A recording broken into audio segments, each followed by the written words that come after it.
was outside in the field. I used to deal in Johnson City and Andy. You are now watching Triple F Films. Welcome to the Chize and Doug Show, the podcast that takes you inside the world of hip hop and rap. I'm Chize. I'm Doug. And we're your hosts for the audio journey. Each episode will be exploring the latest trends, news, and controversies in the rap scene. And we'll be talking to some of the biggest names in the industry to get their take on some of the state of hip hop. Today we're sitting here with Carlito Black.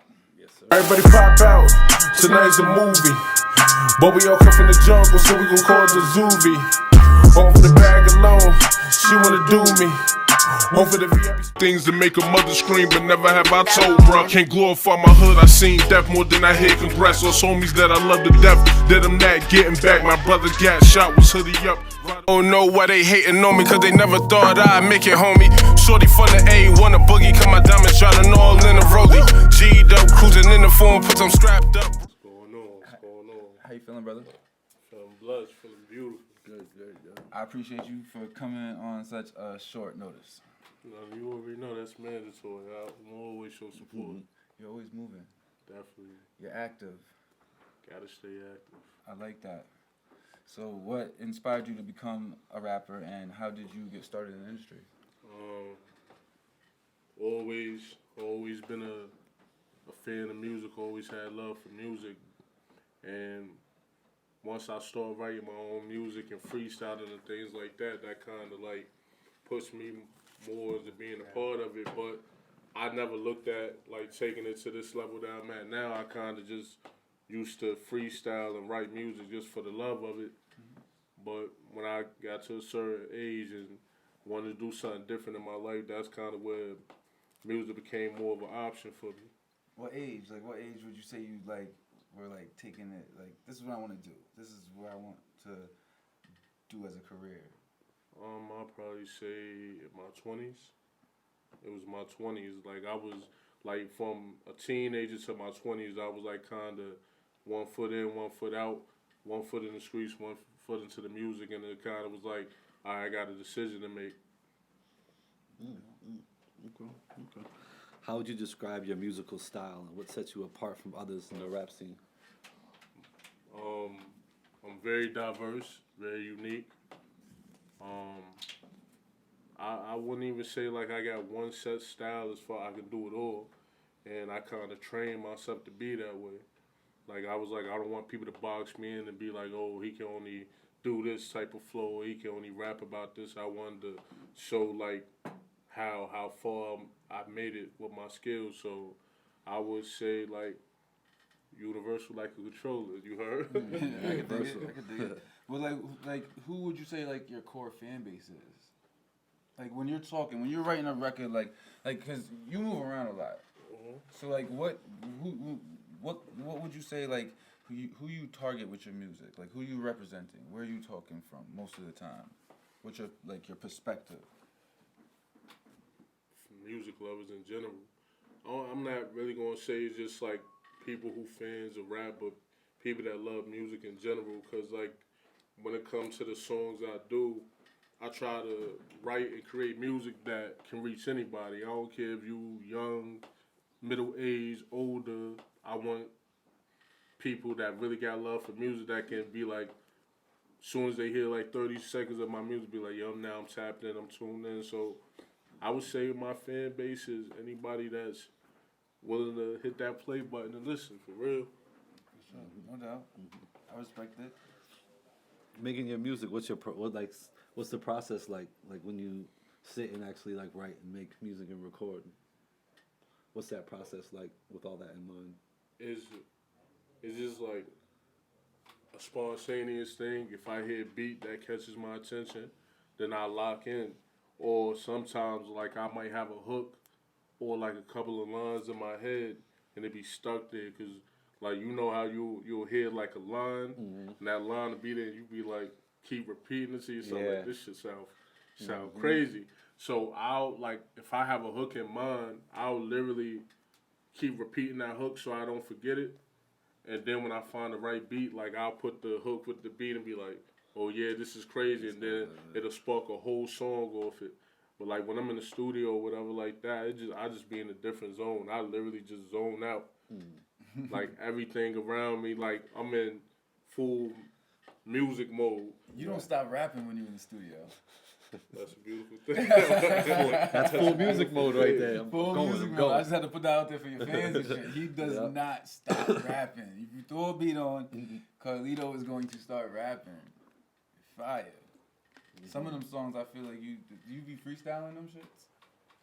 In the beginning, certain ones, yeah. But I feel like with freestyle was easy for me. It's not a challenge. Sitting down like writing, that's more of a challenge for me because it's like when you freestyle, you can just keep going and going, and you can just pick where you're gonna stop. And like you know how it is, Chad. I'm pretty sure y'all know it is. Like when you hear beat and you feel when like somewhere is like in that beat, you feel like you know when a drop is about to come up in the beat, and you know where to catch that specific part. And that's how it be with me. So I'm like, with writing, I don't even be like knowing when I'm about to catch that point, but once I'm into the beat already and I'm writing, it's more of a challenge to me because I'm trying to see what line could I say within this part to like draw people in even more. Freestyling, you might get like a 100 bar clip. Right. Like, you might That's a get fact. that from it. So look, we like to do. I got more questions for you. I could talk to you all day, but we like to do this thing and we call it the reverb, okay? And we're gonna ask you a bunch of questions, and you can't take time. You just gotta pick one, all right? Okay. And usually we put things on the line like shots and stuff, but we both Today's more we day. needed to take a day off because we both had crazy nights last night. So I apologize, but we still want to play the reverb, okay? So you want to start? All right, bet. So the first one is East Coast or West Coast rap? East Coast. Old school or new school hip hop? Old school. Lyrics or beats? Nope, Take you two. got it. Lyrics. Next question. Freestyling or writing lyrics? Write lyrics. Solo work or collaborations? Collaboration. Performing live or recording in the studio? Record in the studio. Big venues or intimate venues? Intimate venues. Daytime or nighttime shows? Nighttime. Tour Why? bus? Oh, go ahead. No, wait, go, keep going. No, my bad. I got interested. Tour bus or private jet? Say that again? Tour bus or private jet? Tour bus. Sneakers or dress shoes? Sneakers. Hoodies or leather jackets? Hoodies. Gold or platinum chains? Gold. Tattoos or piercings? Tattoos. Twitter or Instagram? Instagram. Pizza or tacos? Pizza. So we only had to hit the buzzer one time. just once. You Just did once. good. For sure. And what was that? Lyrics or beats? Yeah, lyrics. Yeah, lyrics and Lyrics beats and caught beats. him up. You Yeah. feel me? So we're gonna throw it. We're gonna Right. bring that one back I for had to sure. bring that one Now back. that's a crazy question right there. What's your opinion on like the current state of hip hop? I always like change, but I feel like it's a lot of people forgetting about the art in general. I feel like it's like very gimmicky. Like I understand the music we do is for entertainment, but at the same time I feel like we should never forget what we do it for. It was for the art, the creativity and all that stuff like that. And I feel like a lot of people forgot about that. I'm so hooked on the music. I don't chase the industry like in them artists or whatever like that. If you, my man's the son, you make music. I might be sitting and like go on a road trip. I didn't tag your name and I'm just listening to your music more than because they not offering that. And the crazy thing, it's a lot of people that sign that don't even get that kind of publicity or whatever, but they got fire music than the people that's being headlined and stuff like that. So it's crazy. Like Chloe Bailey, Beyonce artist. Shorty can sing. Shorty is fire. That's one of my favorite female artists. And I feel like she got the art. She got the art to a science. She got the voice and everything. I'm just like hoping that she never lose that because it's a lot of dope artists that Yeah. lost that and just start with the gimmicks and doing a whole bunch of like corny shit and they forget the art. Makes sense. I agree 100%, honestly. I feel like in the state of music today, I feel like the art kind of gets drowned out because it's all about marketing and promotion and all that stuff now. Definitely. And it never fails that the people who do focus on the art always like last long. You know, things come and go, but when you focus on the essence, it's gonna be around forever. Yeah. How do you stay motivated to keep creating new content, new music? Cause I stay locked in on the people that believe in me, the people that support me. I got kids that look at me like a superstar. So, like for me, they listen to my music, they go crazy. Like telling everybody, "Oh, my dad a rap star. He be here, he be there, and all that stuff like that." And even my love for the art ain't even more powerful than that. It's like my kids know my songs and I can actually, because I ain't talking too crazy about music, so they can actually listen to my music and I could just sit there and just watch it. And my youngest, he 5 years old. I didn't call him saying my songs without the song being on. And I just stop and I look at him like, all right, you got it. You know what it is already. That's like stuff like that. It's like a beautiful thing. Like I stayed locked in because I know what I'm doing it for. This is bigger than the money and fame for me. It's about the legacy, and to me, that's all the motivation I need because I want to impact. I want to leave an impact when it's all said and done, and I'm done doing what I did with the music. I want to say I left an impact that no one will never forget what I did. So that's what keeps me motivated and keep going. So it's been a little minute since I've worked with you, but I noticed that you're always working. So you got anything like coming out? You got what you got going on? You got like put me on. I just dropped 2 EPs this year, Emotions of a Gemini and Real Trends Baby. Okay. That was like kind of like appetizers for the year, just to show people what type of time I'm on. For sure. In the midst of still promoting them, I got I'm gonna be shooting a video soon to a record I'm about to record. One of my guys, he coming from all the way from France.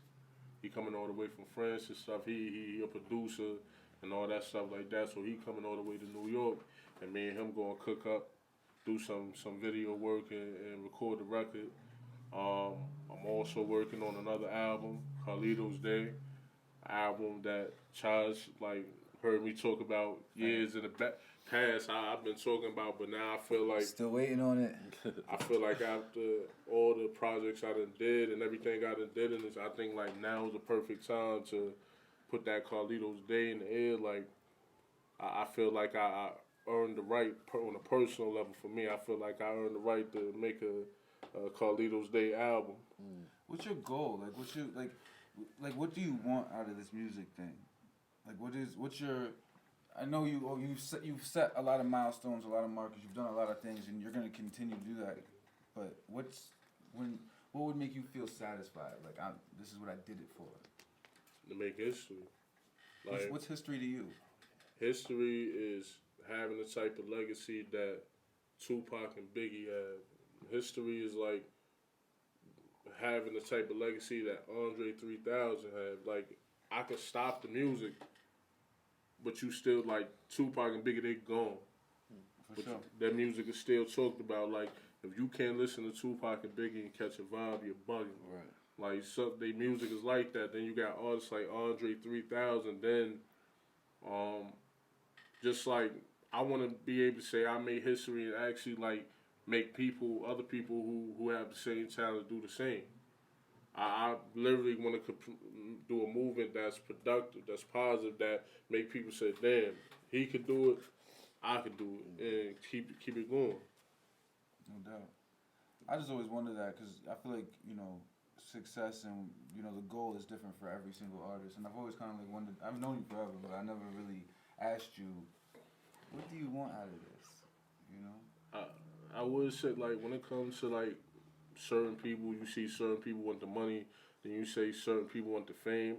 I ain't gonna say I've been rich, but have I been wealthy? Yeah, I didn't dabble in street money, had money in been in them clubs, did the Making It Rain and bought jewelries and took trips and all that. So it's like I can't base what I want out of this music shit on money and things like that, because even now I'm known by a lot of people, and it might not be at Beyonce level or Jay-Z level, but me being a street dude, even having like a lot of people know me is a kind of nerve-wracking thing at times, because like I come from the streets, I was in the streets, and it have me looking at things like, all right, like this is cool, but like I don't like to be crowded. I like to have my own personal space. So it's not for the money and it's not for the fame. Just like I want to make history. I can't base it on nothing like that but making history. Like I did a lot of wrong in my life. I was blessed with a second chance to do right. So this second chance I got, I wanted to count to the fullest. How do you balance that, like your music career, personal life, and other commitments? That's a good question. You just gotta. I stay focused. I want better out of life, so I have to keep doing what I gotta do to get to that. If I slack off, or if I get lazy, or if I do anything to jeopardize this, then I will feel bad. I will feel stupid because I have the opportunity to achieve something that not too many achieve. So failure not an option. I'm like, I can't accept failure at all. What's something about you that your fans wouldn't know? I'm my biggest critic. I am my worst critic. Worst critic? Is there anything, like, do you have any, like, secret talents or hobbies or things that you like to do when you're not doing rap music? I can draw. You can draw? Yeah, I can definitely draw. That's what's up. Like, I'm a big fan of art in general, not even just music. I love art in general, but I could draw. I'm trying to get back into the playing instruments and stuff, because I used to know how to play a piano and a guitar. I'm trying to get back into that. That's fire. I don't think too many people would like look and be like, oh, I didn't. I didn't. Everything you just told me, I don't never know that. I wouldn't have been like, oh, Carlito's he's a drawer. He can draw.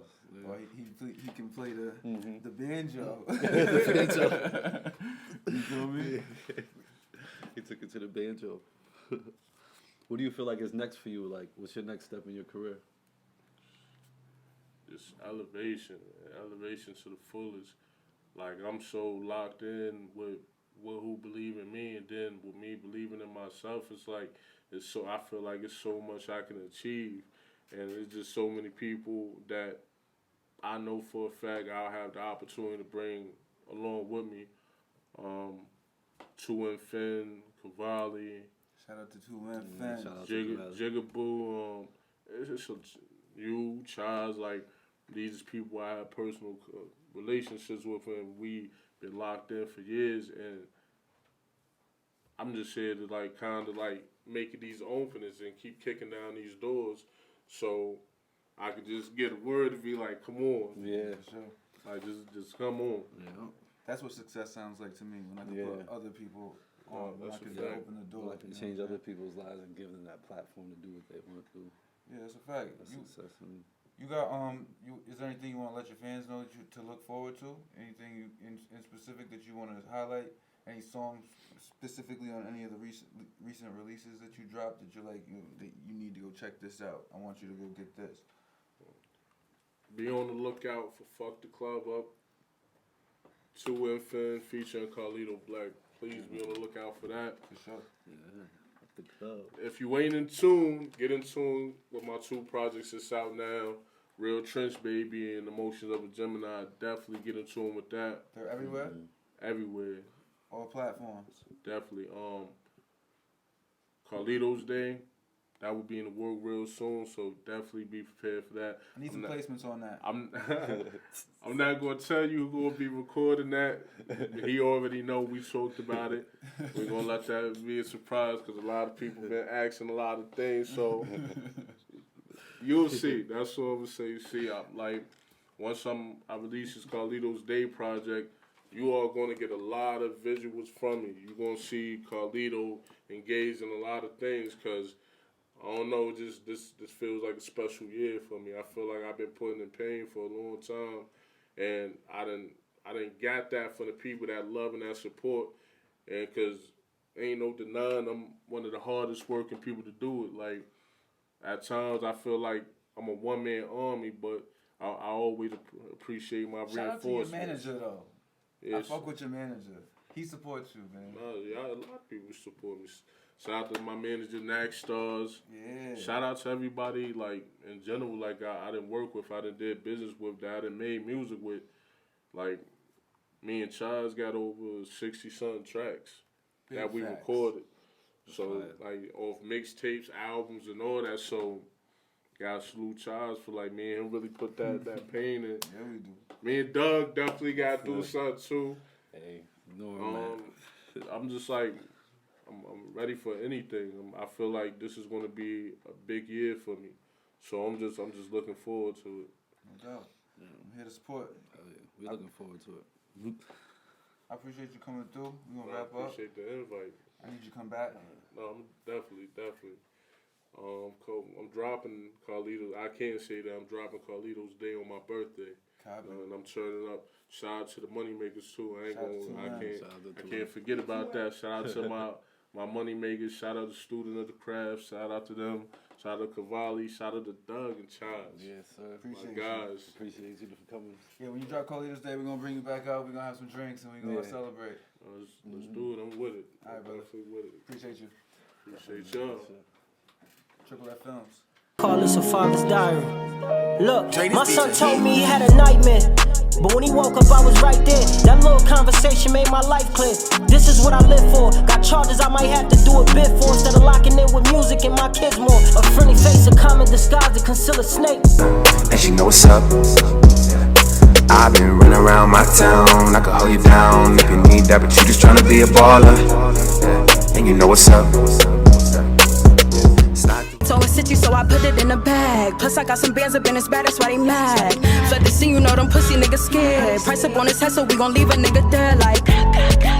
We're back. You're watching Triple F Films. Chize and Doug. Yes, sir. Chicken and drinks.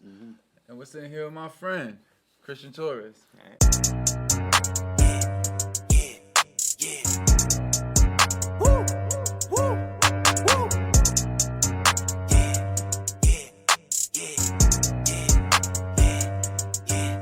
Pull up, niggas ain't fucking with me. I bet if I hit it, she pull up and happy to fuck me for free. Niggas ain't fucking with me. Say that I got the potential, she wanna influence and touch it. How we doing? All right. How you feeling? I'm good. Wait for things to take off. I feel like you could introduce yourself and explain to the people what is it that you do? How would you explain? Somebody who doesn't introduce know yourself, brother. Well, like he said, I'm Christian the Terminator Torres. I do professional bare knuckle boxing for BKFC. I fight next week on April 29th on the Mike Perry Luke Rockhold card. It's a very stacked card full of old UFC guys, some guys that are new, coming off of one. So we got a stacked card, and it's going to be some explosions. I'm on that card, first fight with pay-per-view. So, it's my 6th fight. I'm putting in hard work. So, I'm a local guy, and I'm just here to put in some work. Well, you accomplished a lot if you're on that card, man. I haven't seen you in a long time.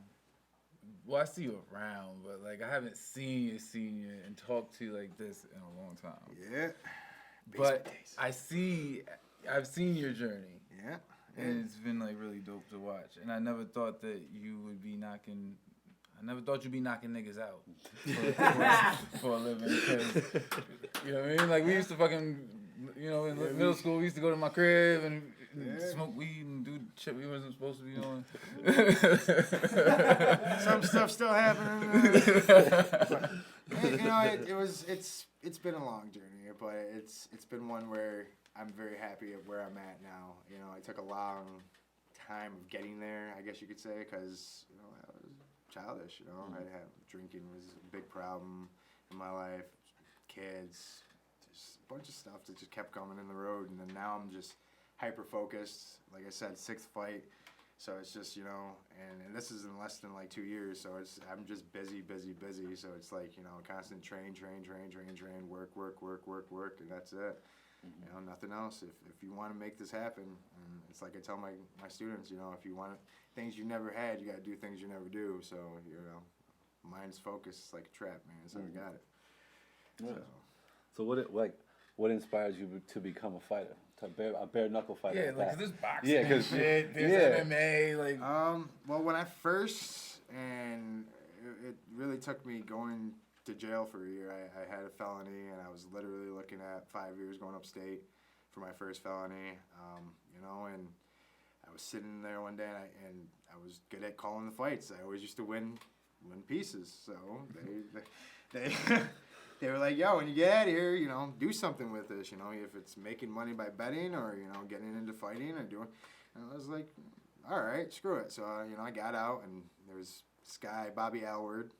And without him, I probably wouldn't have gone in this direction. But Bobby Alward and Irene and Jim, and they all were looking for people. And I had wrestling experience from when I was in high school, and that transferred over there. And they taught me what I know, striking-wise, and we just was a melting pot. So it just ended up happening that way. And then now bare knuckle was a totally different animal. I just kind of just threw my head in there at a Belfast thing, and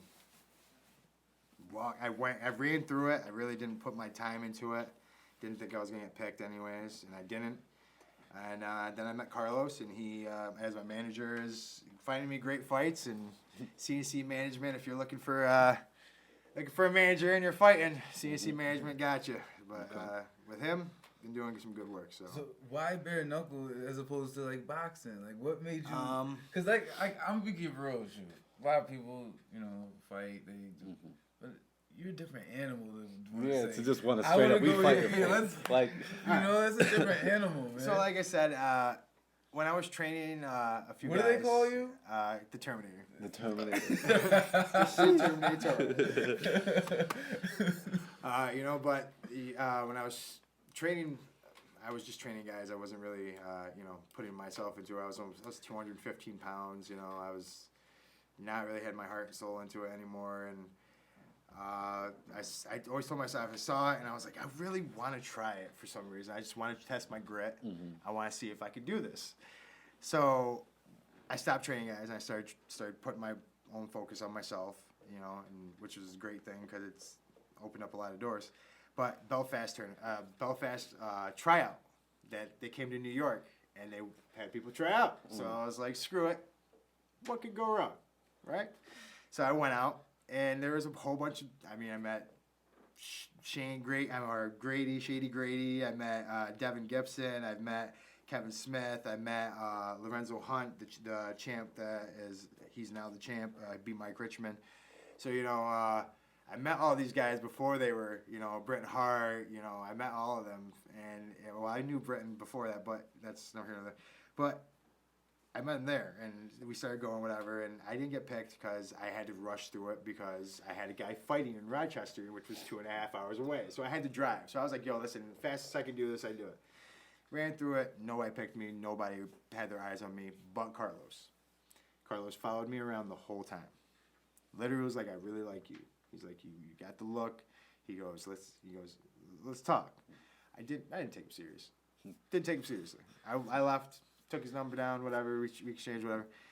Went to my guy's fight. He won his fight. I was happy as hell. I was in Cloud 9. I didn't really care about bare knuckle after that. I didn't think anything was going to happen with it. I get a call. Yo, you want to try it? You want bare knuckle fight? How much they paying? Right. Gotta get the bag. Right. That's the very next question. How much they paying? And the risk was worth the reward. It was 2 G's just for my first fight, and I remember when I first did MMA, and this is another reason why MMA is very tough when you first get into it if you do not have a very big following. Okay. When you get into MMA, they paid me $600 for my first professional MMA fight. Wow. $600, and this is coming from. So you started with MMA, or started with? I started with MMA. Okay. And they paid me $600 for my first MMA fight. And granted, this was the World Series of Fighting.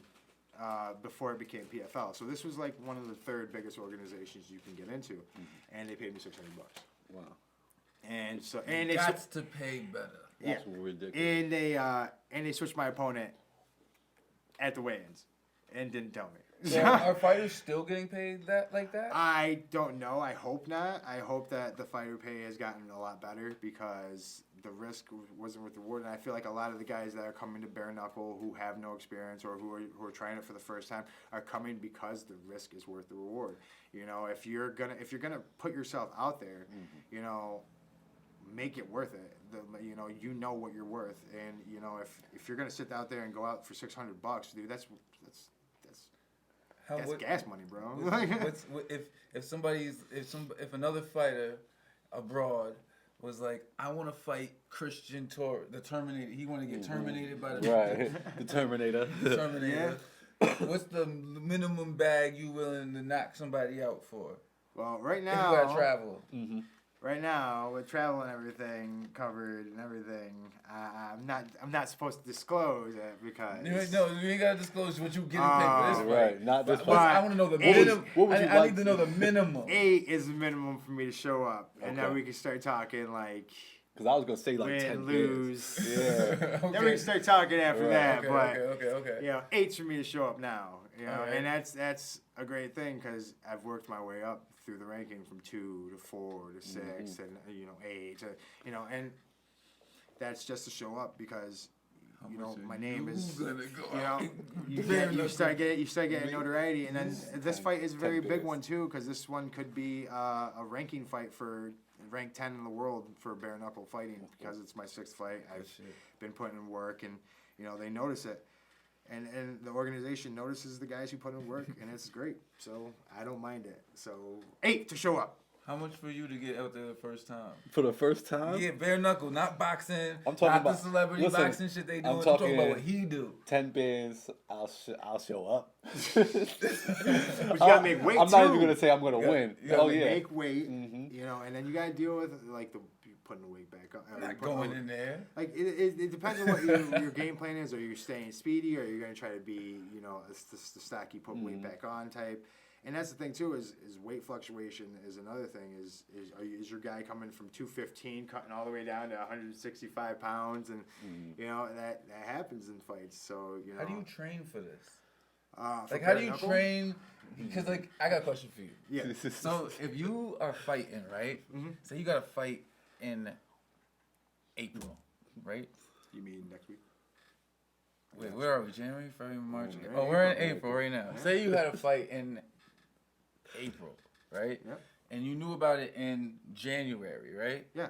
How do you train for that? You gotta get do you have somebody to punch you in the mouth so you prepared for this guy? I have cross trainings and stuff. I have sparring sessions. How do you train your jaw? Like so physically and mentally, how would you train? Physically, mentally is simple. It's your mind. You control. You tell yourself, like, you are what you tell yourself. Like, when I wake up in the morning, I tell myself I'm going to have a great day. I'm powerful. Right. I'm strong. I am a warrior. Like, you have to affirmations are what you tell yourself. So when you put your mind into that situation, you have to go through and go, what would a warrior do?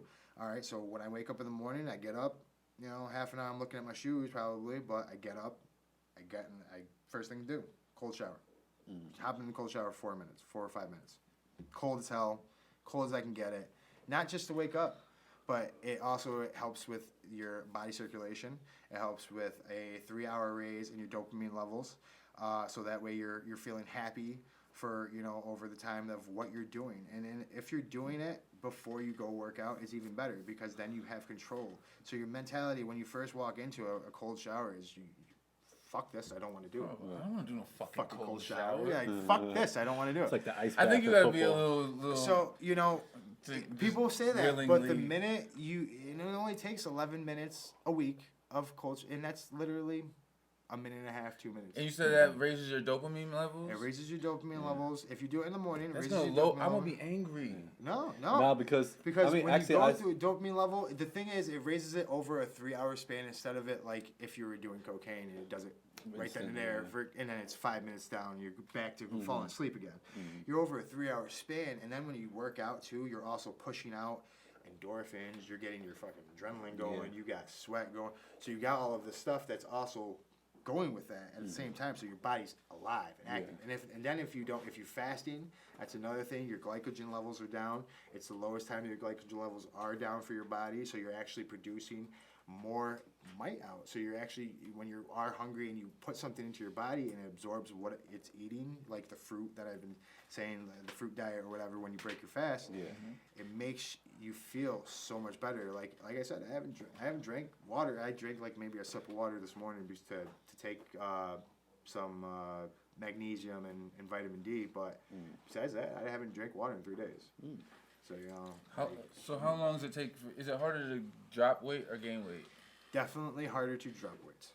Gaining weight is so easy. I can literally go pick up a pack of donuts right now and put on 5 pounds. 1 pack of donuts, 5 pounds. Yep.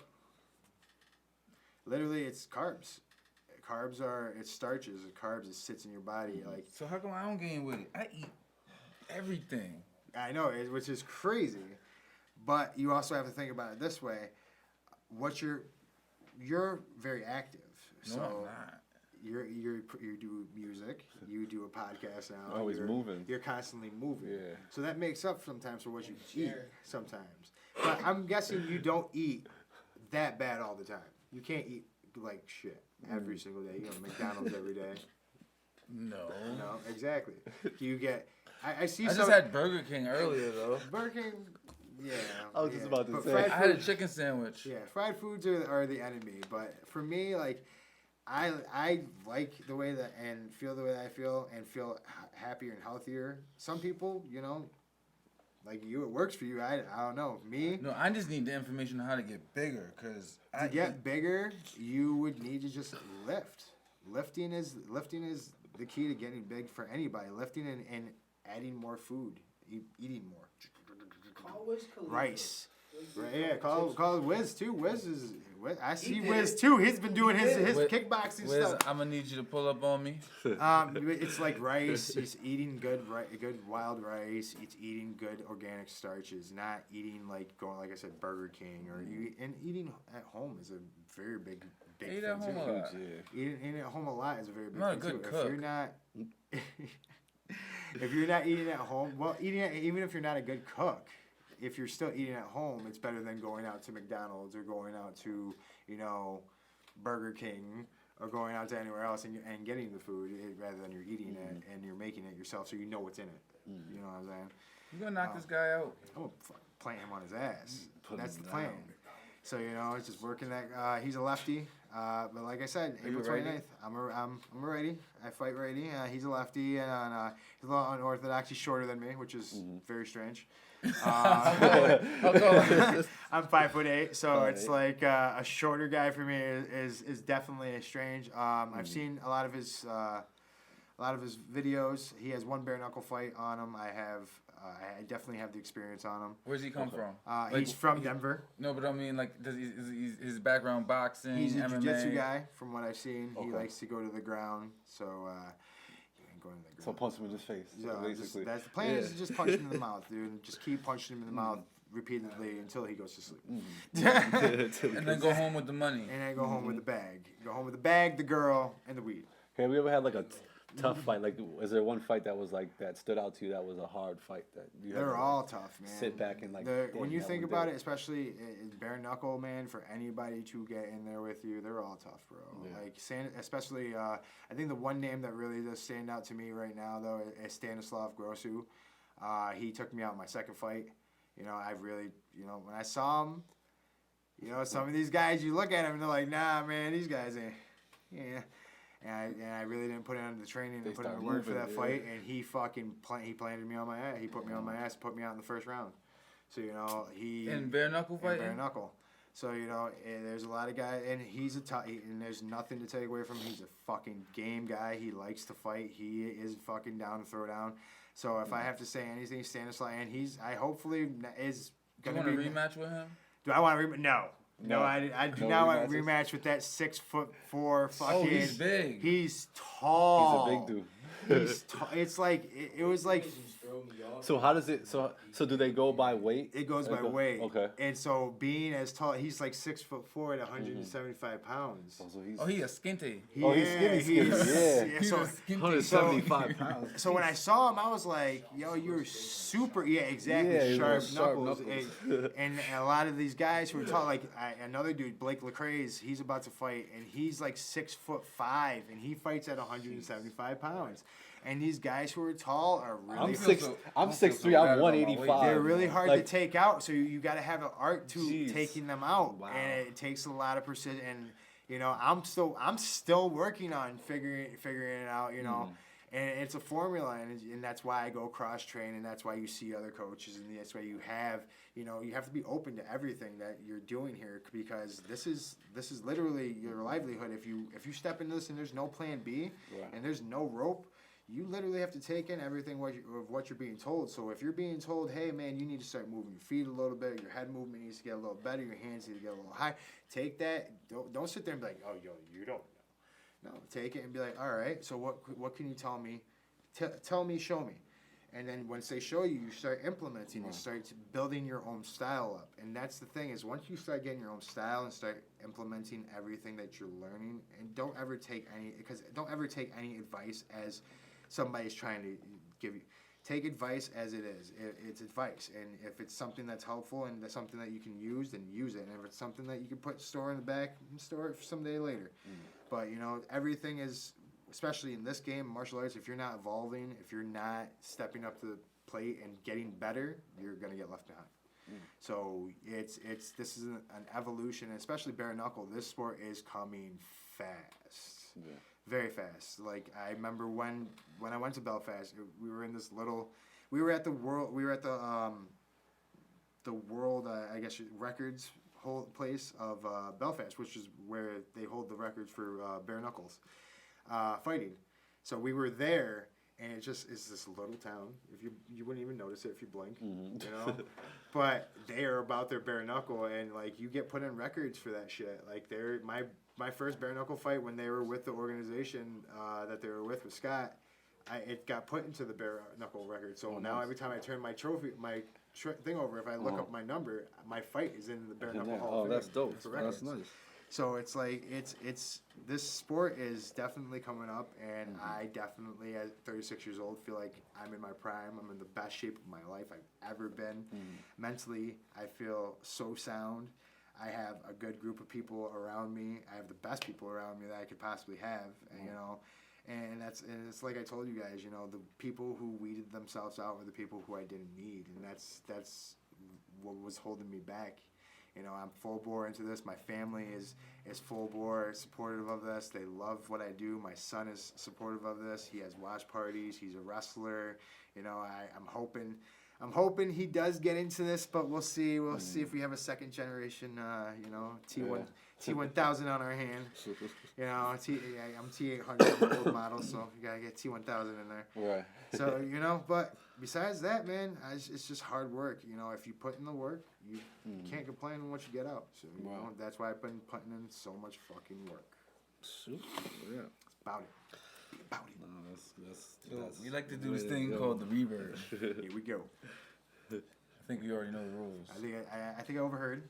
You can't wait. You gotta just think the first thing that comes to your mind. And and you're an exception to the rule because you keep yourself healthy, and we're not gonna. That's why we don't have any liquor on the table today.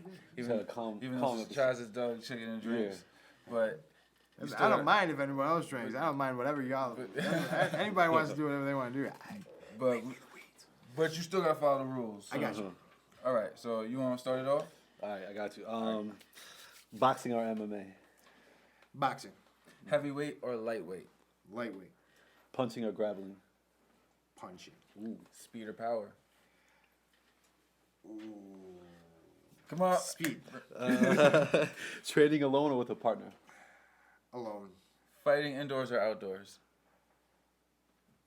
Outdoors. Early mornings or late nights? Early mornings. Fighting for fun or for glory? Glory. Ooh, fighting for yourself or for your fans? For myself. Fighting in the United States or abroad? Everywhere. Ooh, good. I like that one. I'll give him 8 out of 10. Everywhere, yeah. It was 2. I give him 8 out of 10 because he took his time on 2 of them. I know the lightweight one and the heavyweight one. Cause they got some bangers in both, and then fucking man, you got me with the speed and power because that's like a. What are you listening to? Mm-hmm. On my stuff. What do you listen to when you're training? Oh, What gets you in the mood? Like Yeah. before a fight. Like, do you got a pre-fight ritual? Like, is there the song that has to be playing or Ace something Hood. you have to listen to? Ace Hood? Ace Hood? Ace Hood get you in that mood? Ace, I don't know what it is about him, but Ace Hood, he's just got that motivation about him. He has some like he's got some bangers, bangers, and I've loved Ace Hood since I first heard him. That Bugatti shit, and then I just started getting more deeper into his music. And then when he left Khaled and shit, and he got more into he's more into like that spiritual motivation, and he's like a lot of his shit now is just different, and he's all about motivate, push hard, like hey, I'm with it, let's go. So that's what I've been pumping. Ace Hood is one. Let me see another one. I've been pushing really hard. Lil Wayne's been on my radar for some reason. That Can't with DMX. Okay. That's a hard one. I listen to that a lot. And 3-6 Mafia, we running. You like that troublemaking music. Always have. You should know this. I'm out here. Know this shit. When you're in a ring fight, do you ever have a song in your head, or is there like? Is there a certain kind of focus that you have in the ring? shit going through my head. Yeah. I have like music just goes through my head. So it's like most of the time it's like if I'm fighting some down south shit like 8 Ball and MJG or some shit like you don't want no problems or some shit's going through my head. But like music most of the time is what goes through my head when I'm fighting because I have that connection with it. Like especially like when you're starting to move and you get your groove down, you start getting music is what drives me, I guess you could say. Like it calms my beast, it soothes me out, and then when I'm alone, and I just don't have anything, no music, no nothing. Like there are lyrics that go through my head, like especially Ace Hood lyrics, like his, I really connect with his stuff. Like his stuff is power, motivation, move yourself to a goal of what you want to do.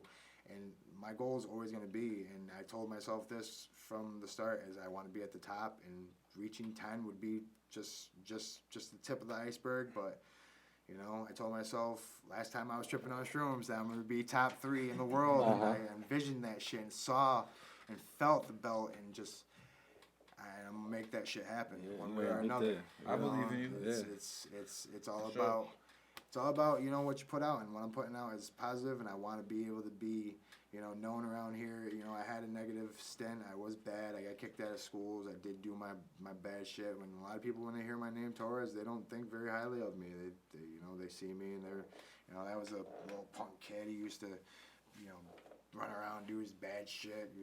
But now it's grown up time, and I'm trying to invest into the school that I've been, putting my time in. I rent space out of Extreme Ambition. I'm not involved in any of the shit. Taking clients right now? I take clients. Yep. I charge $75 a month, and I make it easy for people. Like I said, I'm there twice a day, and sometimes I can move it around to make it sometimes 3 times a day. It's all about the work that I want to put in, and the work I want to put in is positive, and I want people to go in there and come out with a smile on their face and know that they're learning stuff and be happy in especially their health journey. Like that's the biggest thing is I want you to be healthy, like especially when you come in there, like when your mind is cluttered and you got the weight of the world on your shoulders, that's your stress to get out. Like you come in there, you hit those bags, you do the mitt work, you learn those combos, and you learn all that stuff, so that way when you get out into the world and you have to deal with the real world and those punches come at you, you learn to deal with them. Because as a man, we can't cower, we can't go to a corner, we can't hide, we can't, there's no one coming to save us. You gotta fucking stand there, and you gotta be a man, and you gotta fucking put your fucking back up against the wall and be like, yo, we're moving forward now. There is no other way to go. So, it's like that, and especially when I tell people, it's like you got to have three or four like-minded people like you that just want to move forward. I always say that.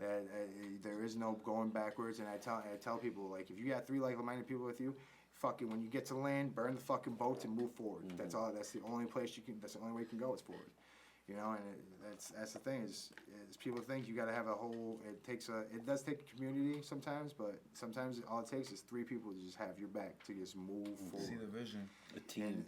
And not everybody's gonna get your vision. You know, not everybody's gonna love your dream. Not everybody's gonna sit there and support it, and that's okay because there's probably dreams of other people that I don't support or that I don't believe in or whatever it is.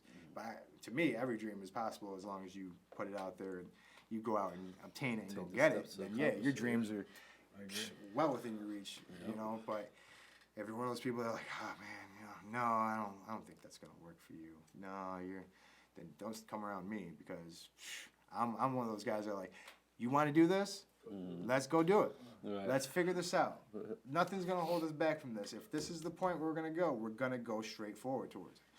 And that's how I feel with this, with doing MMA, with striking, with teaching people. Striking is, you know, if you're going to come in, if you're going to do it, just know you're going to take a bump, you're going to take a bruise, you're going to get hit. But how do you prepare for that? How do you get hit? How do you... Like I always wonder... Mentally or physically? Like, nah, physically. Alright, so look, I always wonder this. So when people are sparring, right, I always wonder this. Like, because when you in that ring, it's full force ahead, right? Yeah. No holds barred, right? Yeah. So, but up until that time while you're training and you're sparring, when you watch like Gervonta, like you know, like show like you don't want to hurt your fighter either before that fight. So how do you I always wondered that, like how do you? Well, I don't train with headgear. I've never trained with headgear, which I probably should, but I don't. It's just because to me, if I'm gonna feel the real impact of a fist, like nothing's gonna stop that. Like if I have headgear on, it's just gonna blunt the impact of it anyway. You should still get. But but that's not for me to say.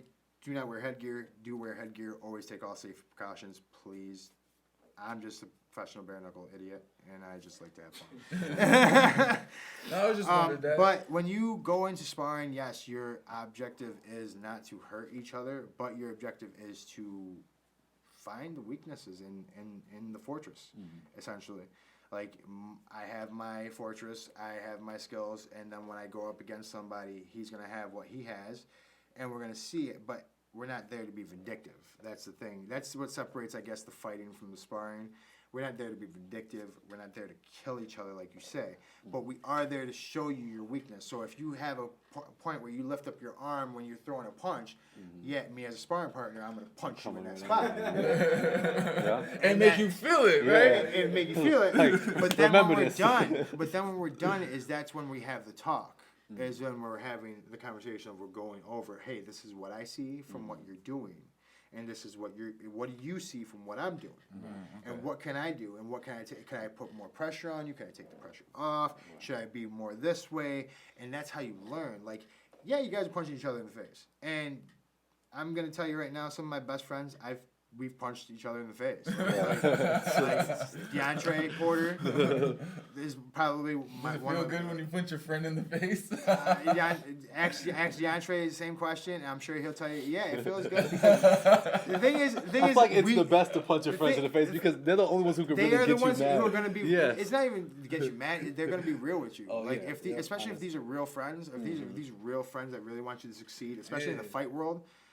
They're gonna tell you, if they're gonna punch you in the face just as hard back. Yeah. But they're not gonna do it. They're gonna do it with love. Right. They're gonna punch you with love, I guess you could say.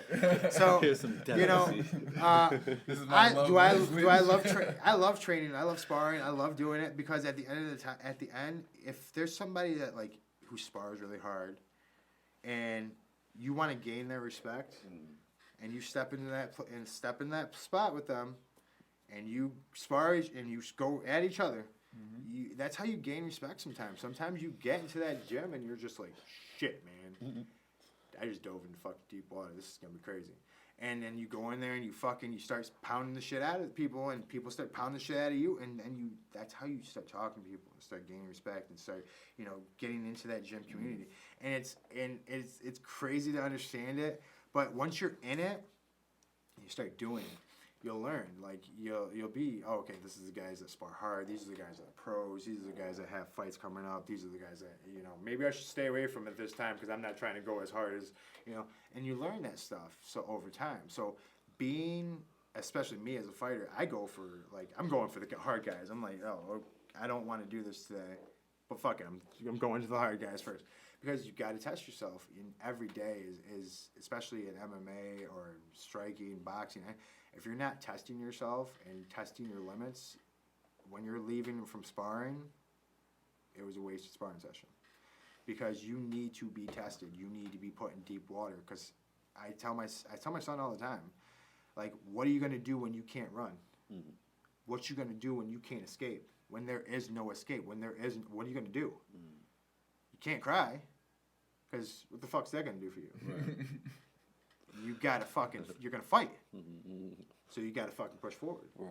So, and I tell them all the time, like, what are you gonna do when you can't? So you gotta, especially in sparring, you gotta sometimes, and it happened to me a few days ago, and I thank Evan for it, because I need that realization that, you gotta get broken down sometimes to get built back up, and it's when the build up is as good as it's been, build-up's 10 times better. Go fuck this guy up. That there's nothing to do.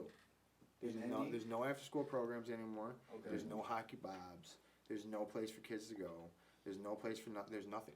There's absolutely fucking nothing for a kid to do besides go out in the streets where the streets don't love you. For sure. The streets ain't gonna fucking give you anything besides fucking drugs or something to go sell, so that way you can get your ass put in a big house or fucking in the wrong direction. Right. And I'm a firm believer that if you could stop a kid from going out in the streets by giving them an after-school program, they'll go to it. Yeah. They will go to it. If I could take the kids from Binghamton and take those kids and put them into a program, or if I had money to fund a program for those kids, hell yeah, I would do it. Because all they want is somebody, and that's literally the biggest thing, is kids want time. Mm-hmm. And some parents, especially now in this day and age where the dollar's about to be fucking nothing. There's a whole bunch of shit going on with Russia, China.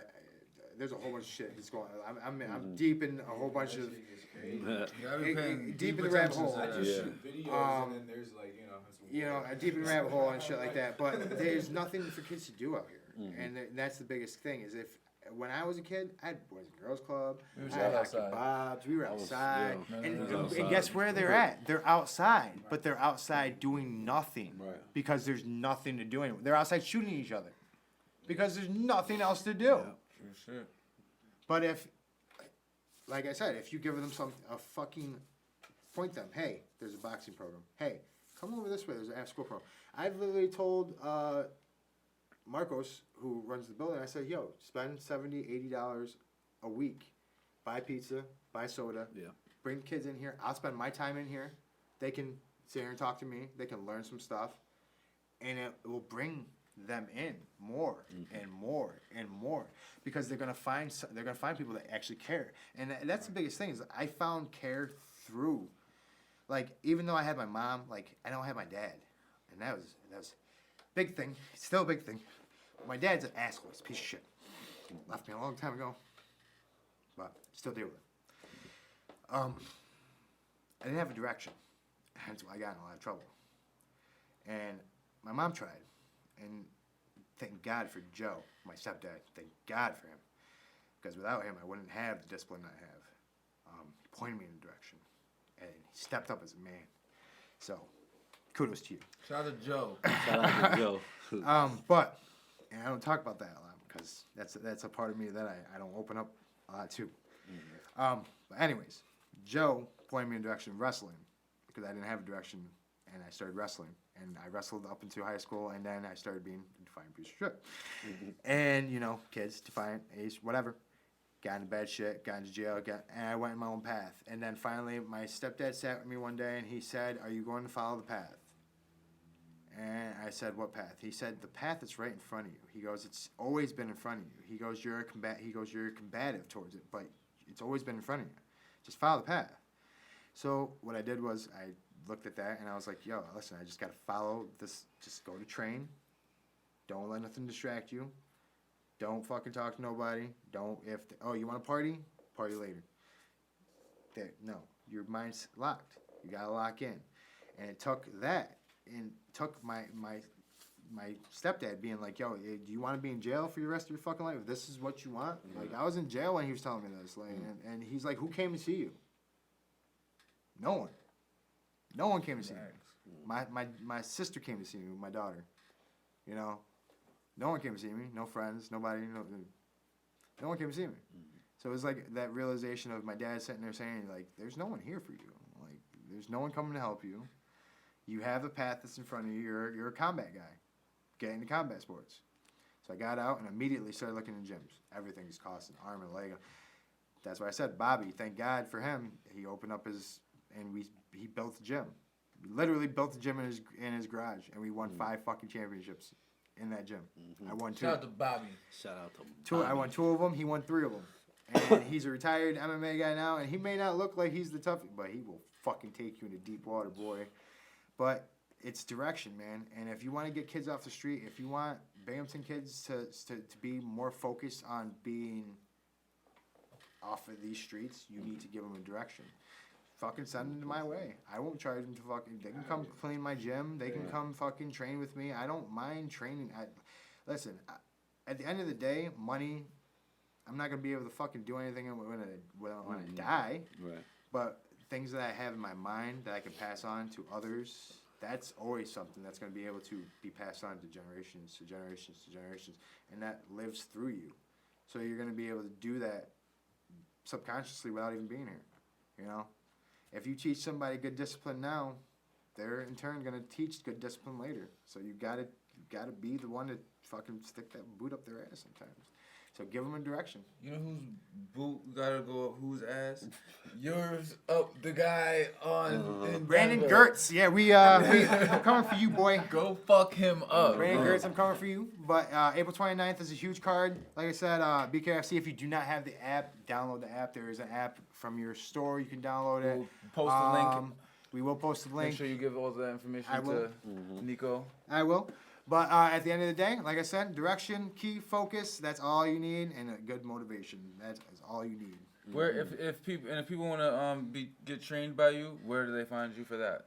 You can hit me up on my Facebook, Christian the Terminator Torres. I do have a Facebook business page, and I also have my personal page, which you can also hit up, Christian Torres. And I have Instagram, cmurder8484. cmurder. I made that so many years ago. I made it so many years ago, but, you know, I stuck with it. And, you know, you can hit me up on any of those platforms and just get with me, and we can figure out a thing that will work with you. You know, I work with anybody, you know. Thank you, brother. Thank you, guys. Kick his ass. I plan on it. It's going to be... I'm sorry for taking so long. I know I talked too much. We appreciate you. And we want to bring you back after the fight, too. Right. Oh, I plan on it. That will be dope. Triple F Films, Chize and Doug. We out of here. When I was outside in the field, I used to deal in Johnson City and Andy. I put on